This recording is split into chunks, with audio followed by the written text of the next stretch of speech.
अक्सर क्या कहते हैं मुसलमान भाई, मैं ही सही हूँ। और सुन लो मेरे प्यारे साथियों, डंके की चोट पर इस बात से मैंने कभी समझौता नहीं किया। आइए देखते हैं वो कौन सा फिरका है जो कयामत तक हक पे रहेगा। बाकी फिरकों ने मिलावट शुरू कर दी है। आइए जर्जिस अंसारी का बयान सुनते हैं। अक्सर क्या कहते हैं मुसलमान भाई, मैं ही सही हूँ। मैं कहता हूँ मैं भी सही हूँ। फर्क सुने, अक्सर मुसलमान कहते हैं मैं ही सही हूँ, मैं कहता हूँ मैं भी सही हूँ। लोग कहते हैं आई एम ओनली राइट, आई से आई एम ऑल्सो राइट। तो अगर हम कुरान पढ़ेंगे, हदीस पढ़ेंगे और जो मिसाल हम पढ़ेंगे हमारे सहाबा के बारे में, अल्लाह के रसूल खुलफा राशिदीन के बारे में, किस तरीके से वो बर्ताव करते थे। इख्तिलाफ था, लेकिन इख्तिलाफ का मतलब नहीं कि झगड़ा करो। और सुन लो मेरे प्यारे साथियों, डंके की चोट पर इस बात से मैंने कभी समझौता नहीं किया।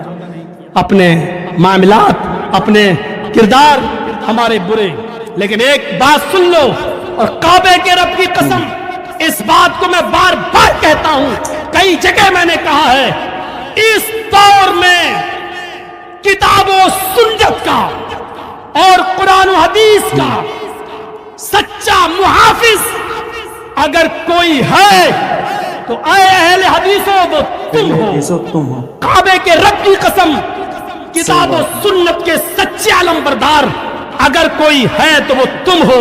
नबी अकरम की दावत के सच्चे मुहाफिज अगर कोई हो तो तुम हो। अल्लाह की किताब को, शरीयत मोहम्मद को अपनी असली शक्ल में अगर किसी ने बाकी रखा है तो अहले हदीसों वो तुम हो। सारे लोगों ने आमेजिश मिलावट शुरू कर दी। किसी के यहाँ पीरों की मिलावट, किसी के यहाँ फकीहों की मिलावट, किसी के यहाँ इमामों की मिलावट, किसी के यहाँ मुहद्दिसों की मिलावट। अगर फकीहों, इमामों, मुहद्दिसों, पीरों और वलियों की मिलावट से रब्ता दिया हुआ सच्चा इस्लाम, शरीयत मोहम्मदी का सच्चा पासदार और खालिस इस्लाम अगर किसी के पास है तो आए अहले हदीसों तुम्हारे पास है, तुम उसकी हिफाजत करो, तुम उसकी रखवाली करो। इंशाअल्लाह कयामत की सुबह तक कोई तुम्हारा कुछ नहीं बिगाड़ सकता।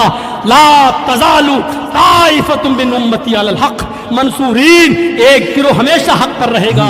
ला यजुर्रुहुम मन खालफहुम, कोई भी मुखालिफ कयामत की सुबह तक उनका कोई कुछ नहीं कर सकता। वो हैं अहले हदीस जो कुरान को और हदीस को मानते हैं।